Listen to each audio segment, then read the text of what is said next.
reminder that we love questions from the audience. So you can start commenting your questions now, or you can also add them as we go.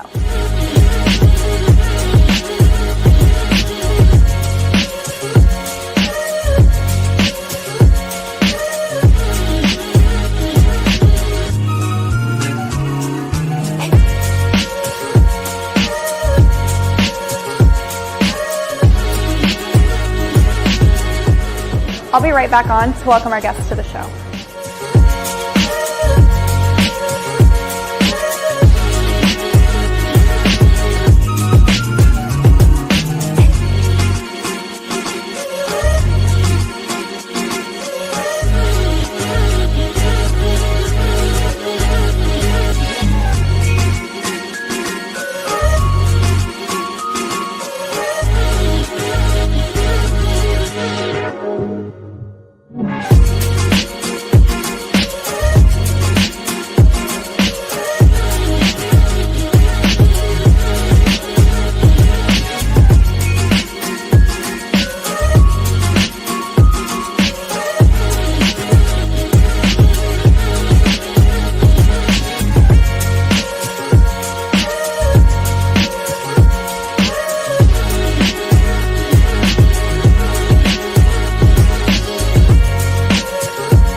Thanks for meeting us for coffee.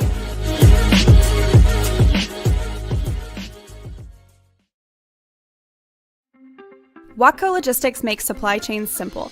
Whether it's rail, road, river, ocean, or intermodal, they manage your supply chain with efficiency and care.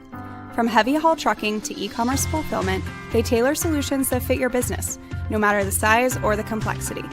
Watco combines smart technology with real human insight to keep your cargo moving and your operations running smoothly.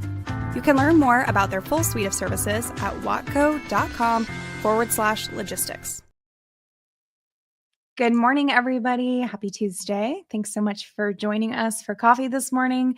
It's fall break for a lot of us. So my kiddos actually just went back this week. We had fall break last week, but I've got my pumpkin sweater on, feeling festive, and it's fall break for a lot of the universities right now. So of course I had to use that as an opportunity to have Professor Jason Miller on the podcast today.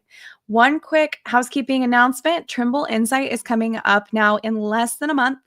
I think we're like 3 weeks away. It is November 17th to the 19th in New Orleans, Louisiana. And that's my first time. I've never been to New Orleans, so I'm excited to go. And producer Aaron behind the scenes here, he'll be there with me, just like we were both in Chicago recently. So if any of you guys listening have ever met Aaron, give him a shout out in the comments. He goes to all the shows, and that's when we get to see the magic behind the scenes, because I don't know how to do any of this. Full confession. There is a promotion running right now. If you guys use code INSIGHT999, you get the best price possible for Insight. So there's over 1,400 attendees that go. It's an awesome conference. Lots to see, lots to do, lots to network. We'd love to see you guys there. Check out that discount code to get the best rate possible. Okay. Without further ado, I'm going to bring on my guest, Mr. Jason Miller. Good morning. Morning. How's it going? It's going good. How's your break treating you? I wish it was a break. I'm catching up on 1,000 different things I have to do. So that's right. It's probably more a break for students, right? And yeah. Time to work for the professors. Yeah, it is. And it's funny because like MSU gives Monday and Tuesday off, which is kind of a really oddish schedule. Yeah. Until like we have a lot of classes that are split semesters, but they started last week and then we're already on break this week. And so it's kind of an odd time. And then you get Thanksgiving, we come back for 1 week and then we have Christmas and then like it's finals week and Second it's an semester odd, of odd time to all take.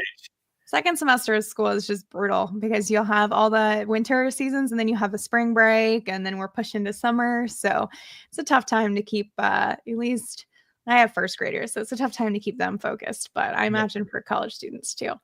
So, well, Jason, would you mind introducing yourself for anyone who somehow doesn't know you yet? Yeah, so I'm Jason Miller. I'm a professor of supply chain management at Michigan State.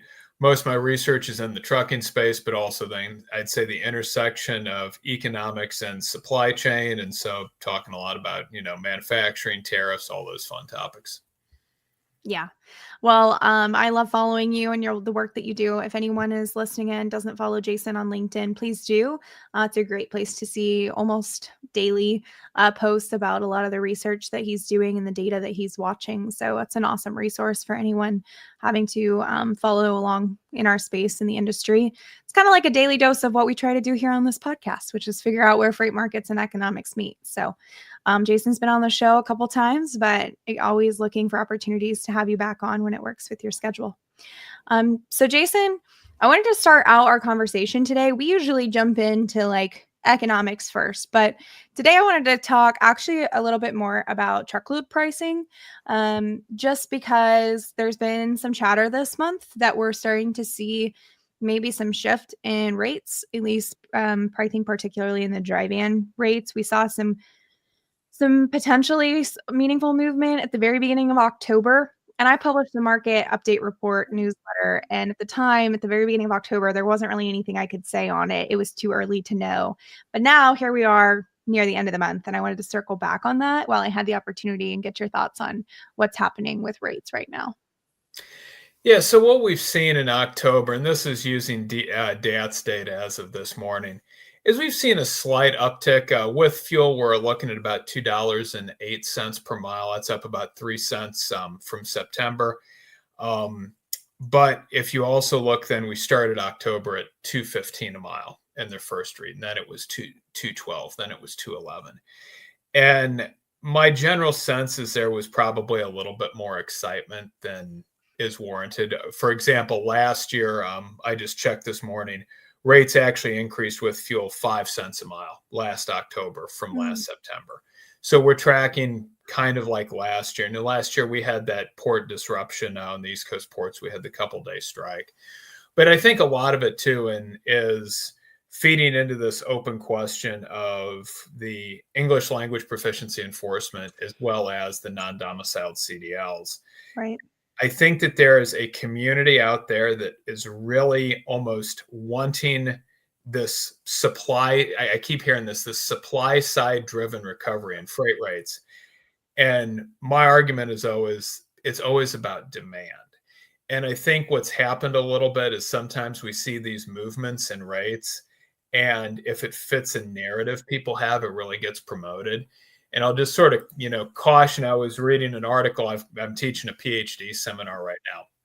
And one statement I was reading yesterday really, really struck me is that people see non-existent patterns, pay too much attention to exciting events and too little to familiar events, accept data readily as confirming their expectations, interpret competition or talk about causation as evidence that they can control events, attribute good results to their own actions, and blame bad results on chance or other influences that they had no control over. And that was from a 1983 article by Bill Starbuck. But it really sort of, to me, struck home, I think, some of the dynamic we've seen, and that there is at least some constituency that has really pushed this narrative that there's going to be this big supply side shock. And this, to me, harkens back to in the start of 2020, it was going to be the Drug and Alcohol Clearinghouse. It was going to be the thing that was going to wipe out so many drivers that the market would flip. We never got to see how that played out, of course, because the COVID pandemic hit a few months later and the freight market went crazy. But for me, that's where, kind of tie it into the theme Joe was talking about. It's always, for me, looking at the fundamentals, because every market cycle that I can think of over the past 2 decades has always been a demand side phenomena, much more than a supply side phenomena. Yeah. What is happening with supply right now though? Because we have, I think it was the really large labor revisions that we had to the data this summer. I heard, I think it was from Mazen from Uber Freight said that, we did see that also show up in some of the trucking labor, for hire trucking data. So are we attriting drivers or just capacity in general? And I mean, where do we sit from a supply side? Yeah, so at least, and this is where we don't have our September employment data. So in that regard, we're kind of flying blind a little Right. bit. So my sense is that the employment data has been a little over rosy on the dry van truckload side, just based on benchmarking. We're probably a couple, maybe 5, 10,000 jobs listed higher than what we actually are. Um, I think right now we're probably again moving sideways, if not down slightly.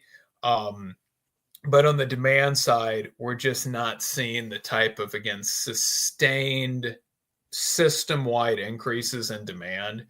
We need to really get, enough carriers close to full utilization that they have to start turning down tenders, Right. putting more freight on the spot market and getting the cycle going.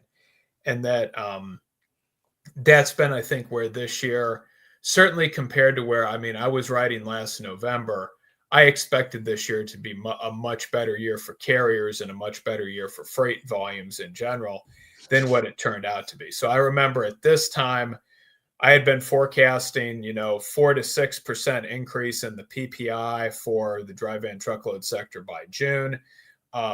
We were neutral basically, and forecasting potentially as high as 6 to 8% year over year by late Q3, early Q4. That would be a very nice bull market.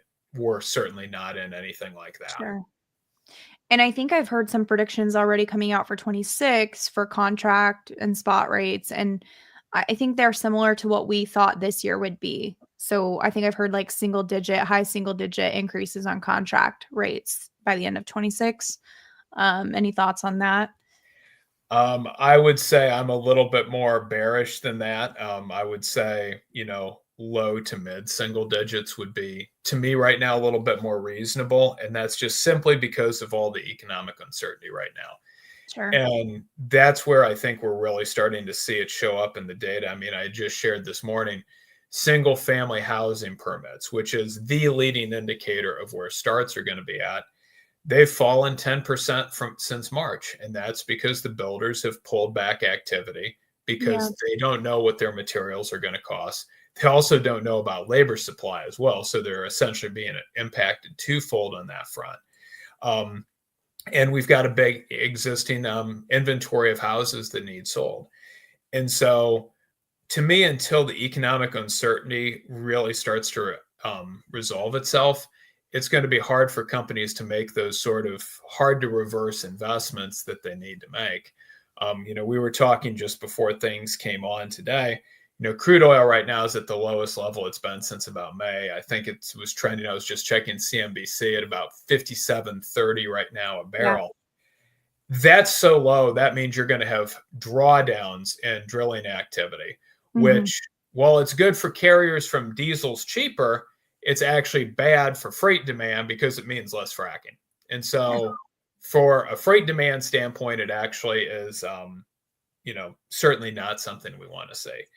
And so, right now, my hunch is, as we start to move into 26, if we could see uncertainty resolve itself a little bit, we would, see an uptick.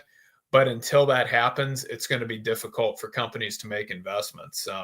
I was just speaking on a panel the other day at Michigan State's State of the Supply Chain Conference, and one of the speakers, works for a company. They've got 39 different companies rolled up under their operations, mostly manufacturing. And their statement was, all of our investments are on hold, all of our customers' investments are on hold, and all of our suppliers' investments are on Sure. hold until we can get a sense for stability of what's going to happen. Yeah. And in that stability at this point, does it go beyond just tariffs? Like, are we talking about more than tariffs? What are we talking about? geopolitically or from a macroeconomic standpoint when we're talking about needing to see more certainty? I would say 95% of it is tariffs. And that, and just a good example is the heavy truck situation. We Mhm. still don't know exactly what HTS codes are covered. We still don't know exactly how this system is going to work, because the first thing we heard was, well, there will be a USMCA situation, and that anything coming in USMCA, it's only the non-US content. But, you know, could that change in 2 or 3 months? Because it seems Mhm. that it could look very much like sort of the auto sector situation. Or what's going to happen with China next month? Yeah. The thought of again 100%, 100 percentage point additional increase in tariffs beyond where we're at makes many imports uneconomical. But companies don't know what to do at this point in time. And so I would say, well, there it is broader. I mean, when you look at all the surveys the Fed banks do, I mean, it's overwhelmingly concerned about where tariff rates are going to be at. And again, India being at 50% for many items was not something that anyone would have predicted at the start of this year. And so that's where, companies just can't make decisions that are long term. They're shifting things. Some are reshoring, but I've equally heard as many that are actually shifting production out of the U.S. One example that was given was assembling printed circuit boards. Production had been taking place in the U.S., but since a lot of that componentry comes from China, production was shifting to Mexico. So this company had shifted the activity out of the U.S. to Mexico for the U.S. market, because they could import duty-free to Mexico. Enough value added takes place in the assembly of the printed circuit board. These PCBs were still coming in USMCA certified. And so they were then coming into the US tariff free. Yeah. And so that was an example that one company I had talked to had given. Yeah. I also keep, you see headlines like, I think our US government made an $8.5 billion deal with Australia for some critical minerals. So it also seems that we're trying to start diversifying new trade agreements. And I don't know how large scale impactful those are, but it would seem to me that if I'm a business who needs certain materials, you're also kind of waiting to see where the chips fall as far as like, where is it favorable to start drawing our materials from in the new landscape? Well, and exactly. And the rare earth piece is interesting, because where the biggest challenge we have with China is not actually getting the rare earths themselves, because Australia has a lot, we have a lot that we can start extracting. The problem is the refining capacity and the Right. manufacturing side. That's where China controls 90% plus of the world's essentially refining activity for those rare earths. And this is something that will take us 5 to 10 years with continual investment to get us to the point where we're competitive, which Sure. then starts meaning, okay, well, we've got to have essentially government support of these industries to help them become competitive. Um, and then, of course, the concern is, do I want to invest if, let's say, there was a free trade agreement with China? I mean, let's talk crazy hypotheticals here, where China guarantees supply, and then all of those investments in the US are going to be rendered instantaneously not cost competitive on that front. And the other thing, too, is with rare earths, the trade itself for them is very small on a dollar value basis. So, if somebody says, well, China's worried about losing this trade, it's like, this is a couple $1 billion a year. This is inconsequential compared to so many other product categories from a pure dollar of trade standpoint, but it's Yeah. incredibly important from a strategic standpoint. I don't want to get too into Chinese economics, but I have also been reading that China is trying to figure out right now the right path forward for their manufacturing, because they've realized that maybe we're too hyper competitive within our own country on the price of some of these Yep. productions. We're suppressing our own economic expansion. And so they've been in a difficult spot now. So it might actually help with balancing things out as they try to figure out how to be essentially more expensive of a producer than the price game they've played to become bottom dollar producers. Well, and this is the challenge, is they're stuck in a horrible deflationary cycle right now. They do Yeah. have too much capacity. And right now, the Wall Street Journal, New York Times talking about it. I mean, the amount of automation they're putting in is incredible. They're putting in more industrial robots each year than the rest of the world puts in. And Yeah. so this then turns into a challenge of deflationary cycles are so hard to get out of. And they're facing a demographic nightmare as well, in terms of Mhm. a population that's upside down. And what China doesn't want to be in the situation is where Japan entered in the 1990s of a Sure. steady deflationary cycle, needing basically negative interest rates and essentially not being able to progress. And so this is where all of this becomes, so challenging, as we've never had a time where aspects of supply chain decision making are so intertwined with geopolitics Right. and all of these complexities. And so we're all having to focus on things that we never would have thought we would be focusing on before. Yeah, well put. I'll pull it back a little bit from the economics and kind of back to what's going on here domestically within our transportation markets. Um, I come from my start in the industry was an LTL background. I was in sales for a few years in that space, and every year, without fail, no matter what happened, I had a GRI to give Yep. out to my customers in some form or fashion. Even in like the pandemic, the onset of the pandemic, and then massive increases during the 21-22 cycle. But I've heard that we're looking at, I mean, decently substantial general rate increases across the LTL sector. At the same time, I'm reading headlines about tonnage being down, LTL losing volumes to the truckload markets.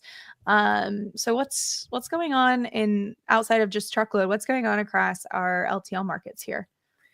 Yeah, so I mean, ODFL was, I believe, around five-ish. For example, it just got announced, give or take.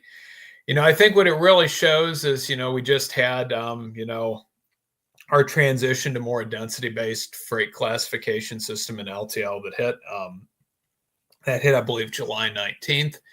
But you have the carriers being, again, very cognizant of where it is they can make money. And with yellow as sort of the pricing wild card out of the picture at the moment, you just have incredible pricing discipline. So, I mean, you're seeing I think the August PPI for LTL is a little overstated. I think 10% year over year will get revised down to somewhere in the 5 to 7% range. But you basically have the LTL carriers saying, you know what? We're okay if we lose those 9,000 pound shipments to the truckload space. We don't make as much money on those anyway. And we want to focus on those shipments from really 500 to 2,500 pounds. I mean, that's where, Yeah. they make their big money.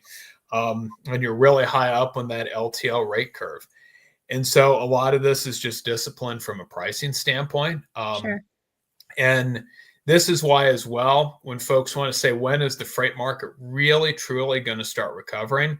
Start watching LTL shipment counts and tonnage counts. If you start to see that increase across the board on a year over year basis, that's when we can start getting a little bit more excited that we're seeing much more freight volume put into the system.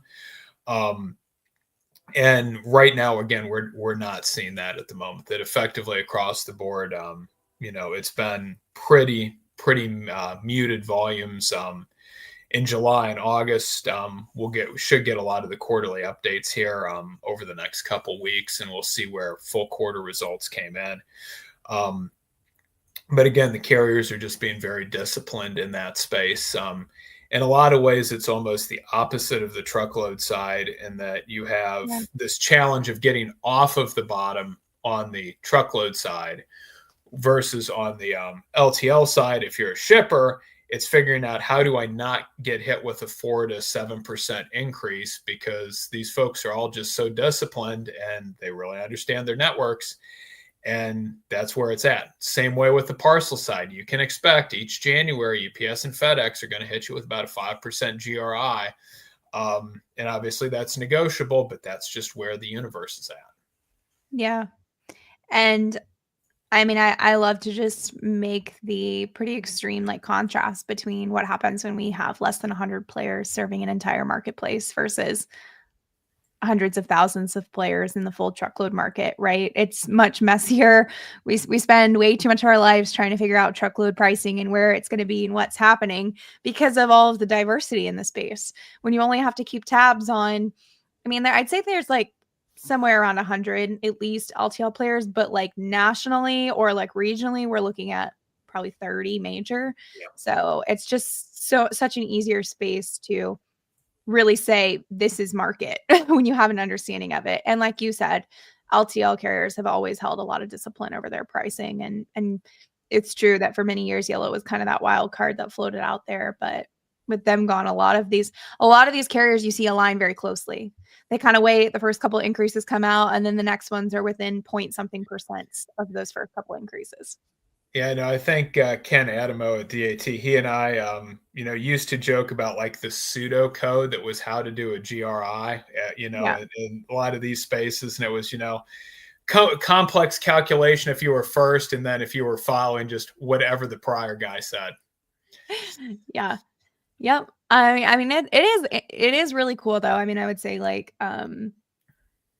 the discipline does stem from a place of having a lot of understanding and control over their network because generally their networks are so consistent and set. And you're asset heavy, you know your cost to operate, you're tracking that meticulously. And so there's a lot of more, I would say, kind of data science that goes into it, it seems, than a lot of what we get in the full truckload space. Because unfortunately for us, not everyone is as meticulous in understanding true cost to operate in the full truckload sector. Nope, but it's true. I mean, and that's it's so fundamentally different too from a routing standpoint. I mean, I always joke if somebody would ask me, what would be worse to manage, a 5,000 truck LTL carrier, a 5,000 truck truckload carrier. And at first glance, a lot of folks think, well, the LTL carrier, you got this hub and spoke network. If you're national, I'm like, no, that's repetitive. Managing 5,000 dry van truck, 5,000 drivers hauling dry van freight. I mean, the permutations and combinations of load assignments, 4 days outs and the beyond the trillions, like that is an incredibly hard problem to solve. And then to do it profitably when going from A to B can be priced completely different from going B to A. And so, you're right. And that's why so many truckload carriers stay so small. And I mean, that's the other thing is, I think there's been we think about the industry evolving. One argument I'd heard years ago was this idea that truckload would move towards consolidation. Mm-hmm. And if anything, we've seen the opposite, that it's actually a much more fragmented market today than it was 10 years ago. And that's because we have, the increased secular penetration of brokerage makes it possible for smaller carriers to essentially not be as dependent on one or two anchor shippers as they used to be, and essentially use the broker's pooling capability to assemble a reasonably profitable, tour, or as we call it, a load chain. I guess in industry, it's funny. In operations research, we call it a tour, but industry uses the phrase load chain to be profitable.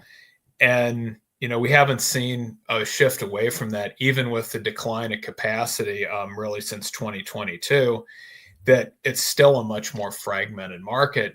And there seems to be, in my mind, no scenario in which truckload consolidates itself in any meaningful type of way. Yeah, I think it's actually, in my opinion, I think one of the hardest places to sit right now in the full truckload marketplace is your mega fleets. Like they really have those difficult contracts to negotiate. They have a lot riding on keeping multi-year contracts and keeping, things steady to keep that much equipment and that many drivers recruited and trained and moving.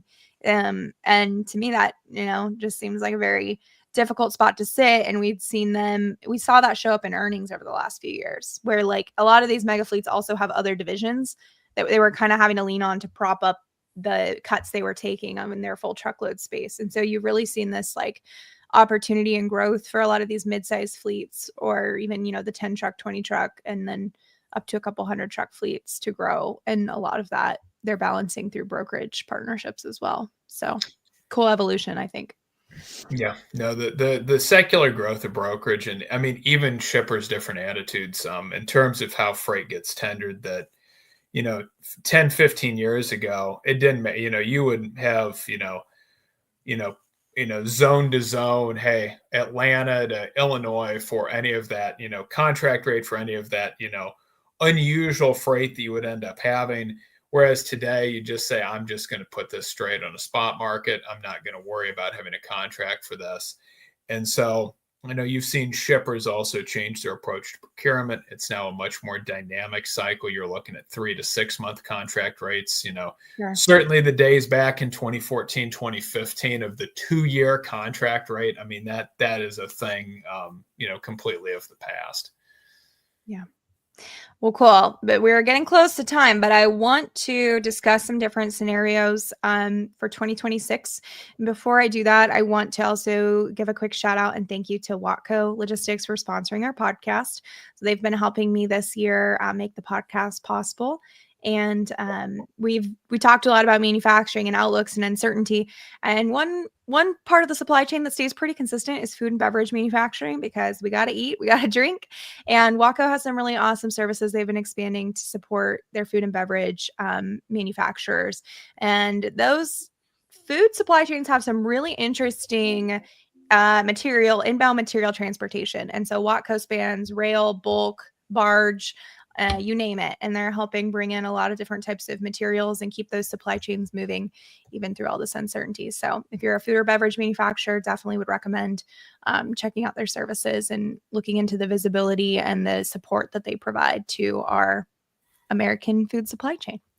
All right, Jason, let's play, predictions here, and we'll give ourselves the flexibility of being able to maybe make a few calls on different scenarios for 2026, because I think the favorite word for everyone is uncertainty. So I don't expect anyone to come on this podcast and pin down the one outlook that's going to take place. So what do you think? Walk me through maybe a couple different scenarios of what may happen over the course of the next 6 to 12 months. Yeah, so my general view is I don't see a meaningful market recovery happening under any scenario till as absolutely soon as the second quarter of 2026. Reason being, of course, we'll get our regular holiday tightening right now. But then once we get after MLK Day, we've got about a 6-week period where freight is just super soft, second half of January, all through February. And then we get into March home building season. For things to go right on the freight side next year, we need to see new single family construction start to increase substantially. We need to see existing single family home sales start to rebound. That construction complex generates so much freight activity with it. So we need to see that housing market unthaw. So that's going to be one thing to look closely at. We need to start seeing where sort of capital investment is at in terms of things like machinery.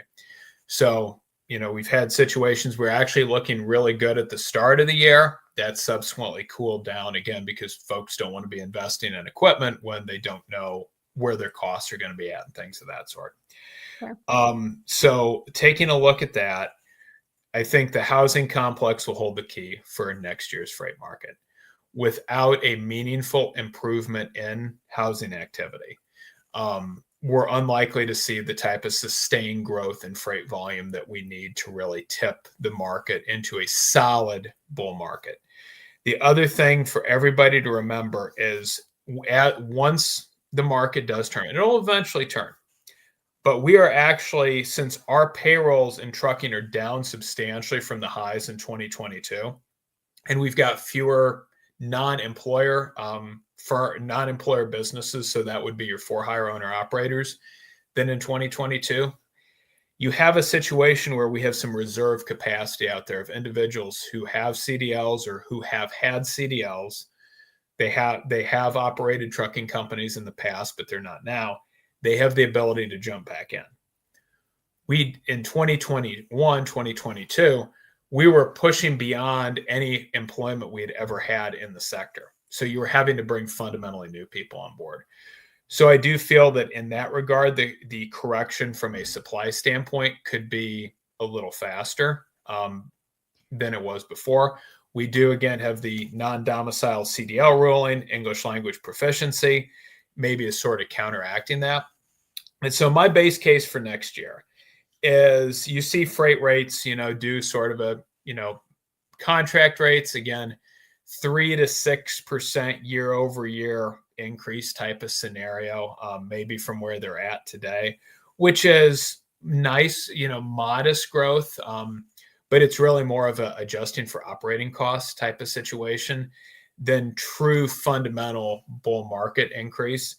Okay.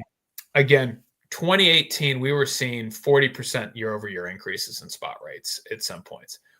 I don't see any scenario where we're anywhere close to that next year, because I don't see where the sustained increase in freight demand is going to come from. Because again, you've got the fracking industrial complexes down. The ag complex, we have to see what happens. If we actually bail out farmers to the tune they're talking, they actually may invest in more equipment because we're going to give them more money than what the loss of trade with China will account for. And we actually saw that in 2019. We actually had farmers buy more equipment than in 2018. And it was because we essentially gave them more than what offset their lost revenue. So you may see some strength there if we do a major bailout for farmers. You've got AI data center construction showing no signs of slowing. Warehouse construction is showing no signs of increasing. So, kind of counterbalancing. And so as we start to think those big cyclical parts of the economy, you start to get that.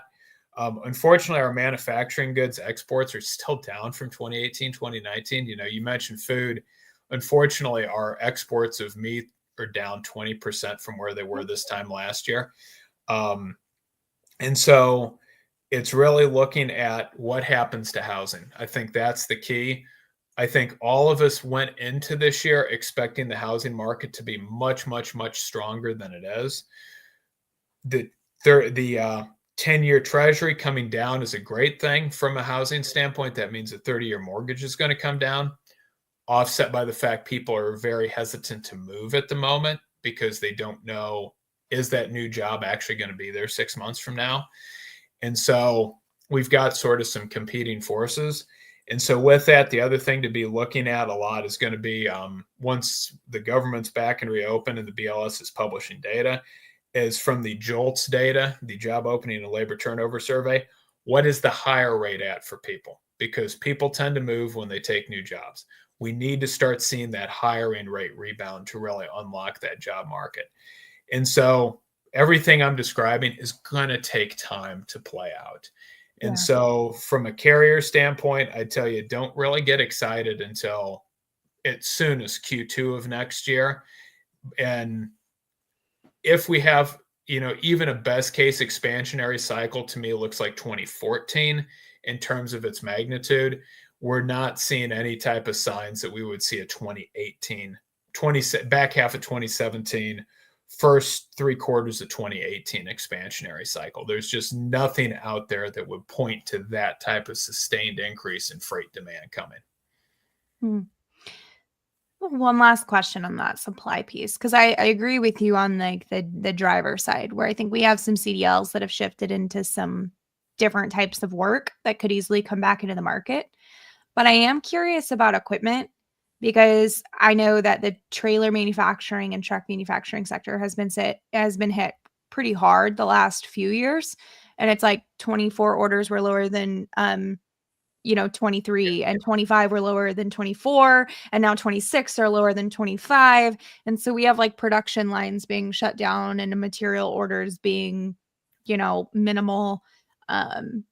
And they got hit pretty hard with tariffs. And I've started to hear from people in that space that they gave very minimal increases because they just don't have the demand to be giving big increases. So do we have enough used equipment out there to bring these drivers back in if we need them in 26, if we wanted to start adding? Or are we also going to be are we going to create a bottleneck in bringing in supply because of equipment?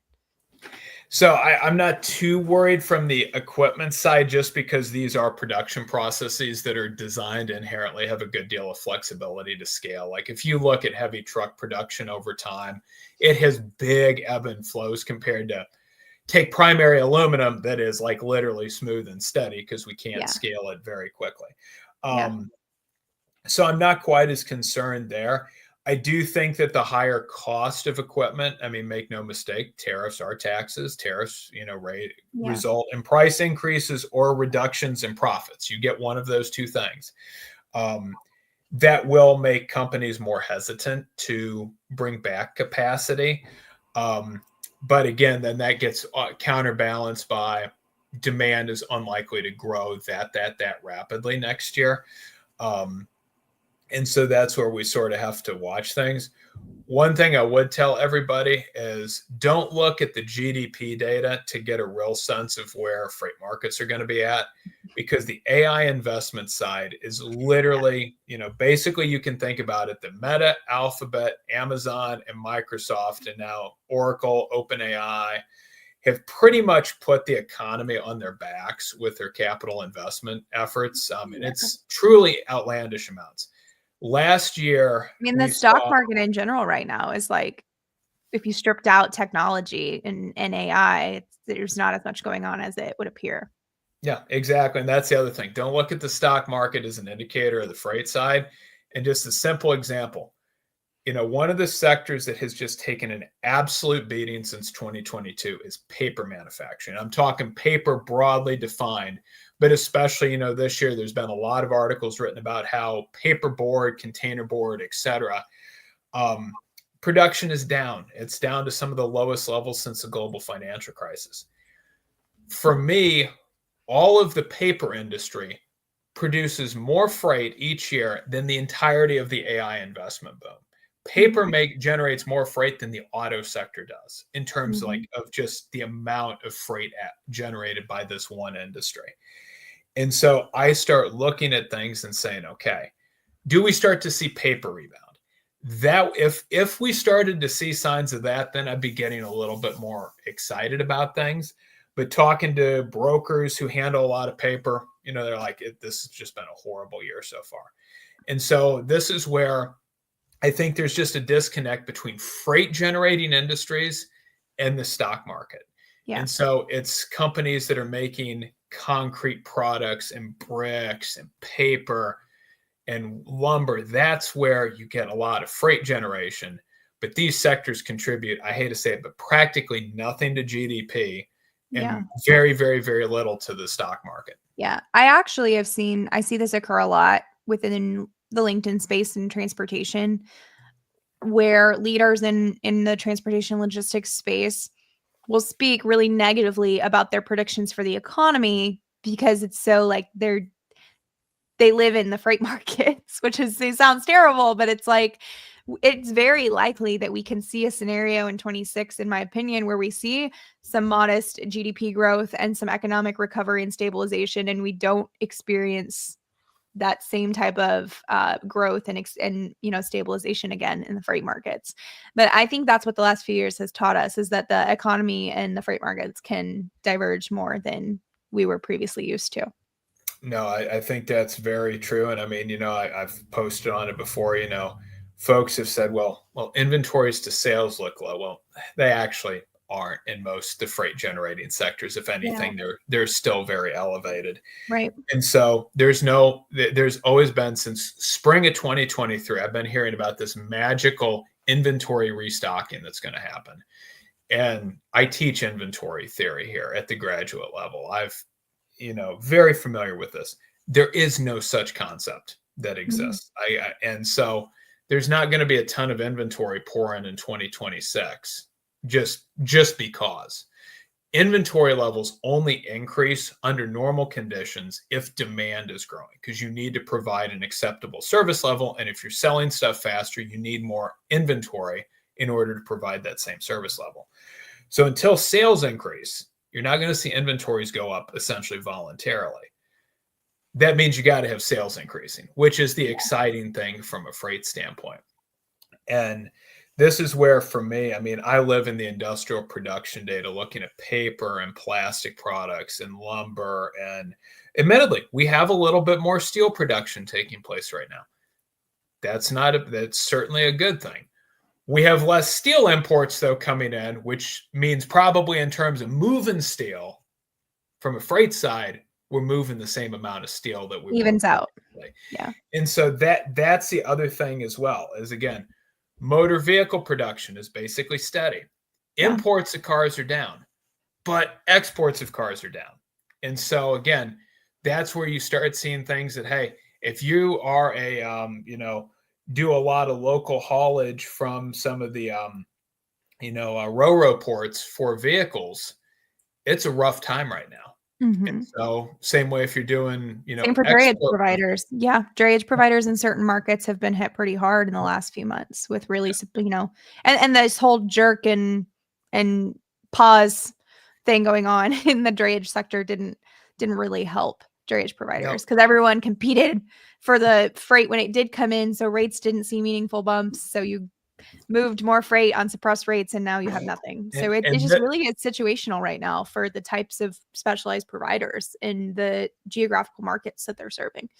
And this goes back to my point. It's about sustained Right. increases in demand. That is the key Yeah. thing to think about. And if you look at the last three, or I'm going to say four major freight cycles, housing boom, 0405, general manufacturing boom. And then Katrina recovery actually did goose the freight market. It's the only natural disaster that's meaningfully done that. 13, but especially 14 was the fracking boom and a commodity market boom, a lot of equipment, things like that. 17, 18 was effectively a fracking boom. Housing's doing well. Manufacturing's doing well. It's kind of an everything boom. It was a great economy in 17 and 18. And then back half of 20 through the first quarter of 22 is just handed people tons of money, commodity market boom, like you name it, things were crazy, right? So that's when you start having to say, okay, what could be a sustained increase in demand? In which you just mentioned the stop start with imports, that's not sustained. This is a 1 or 2 month bump and then it goes down. And that's where, as I look to 26 and I say, what does it take for sustained increases in demand? Sustain needs stability. Businesses desire stability. And so that is where it sounds weird, but it doesn't help when we're saying, okay, we're going to get a trade deal with China. And everyone's now going, wait, what? So that means I shouldn't leave China. Certainly not for the US, because if we do cut a trade deal with China that, let's say, puts 10% tariff rates, for many industries, there's not a chance in the world a US factory is going to compete on the same type of goods with a Chinese factory with just a 10% tariff rate. You are going to get destroyed. And Yeah. so now you're stuck and you're in pause land. And that's what we don't need. Is, to be blunt, we need to commit on tariffs one direction or the other. Either roll the darn things back and say this was actually a bad idea and we're sorry, or just go for it and say we are not changing pace. And that is the challenge. Is being stuck in the middle is actually the worst thing for the economy. Yeah. I'm going to give it away for anyone listening, but my Halloween costume this year, I found a shirt that says once I was afraid, but now I'm terrified. And it's spelled TARIFF. Yeah. And so I bought my husband the printout of the tariff, whatever, Liberation Day. So Yeah, that's my plan. I've got peanut shirts. So got a I'm nice following though. I Snoopy. keep following the updates because I'm like, well, what if this IEPA thing goes through and then my tariff costume is dated? And so I have to make Well, sure that and actually. again, that makes the point, because now think about what we've done. We've moved a lot to Section 232. So even if Yeah. IEPA gets overruled, they're still going to be there. But paradoxically, IEPA getting overruled is probably the worst thing that can happen from an uncertainty standpoint, because then there's the ability to put in a 15% tariff for 6 months as things get reworked. And then the question is if you take that tariff revenue out, our deficit is just abysmal right now. And so Mhm. you're then probably going to have the 10-year rate rise again, which is going to wreck the housing side. And so this is where it's like, how do we thread the needle here Yeah. without causing some issue? Because again, to me, everything next year, I hate to say you can focus on one topic, but just watch housing. That's going to tell you the direction of the freight market, because we need a meaningful improvement in the housing industrial complex, single family housing industrial complex, to change the fortunes of the current freight market in a true, meaningful, expansionary cycle situation. We should end on that note. That was a good way to bring it home. So, Jason, thank you so much for being here today. I had an awesome time. It was a great conversation. And thank you to everyone who was able to listen in and join us on fall break. We appreciate it.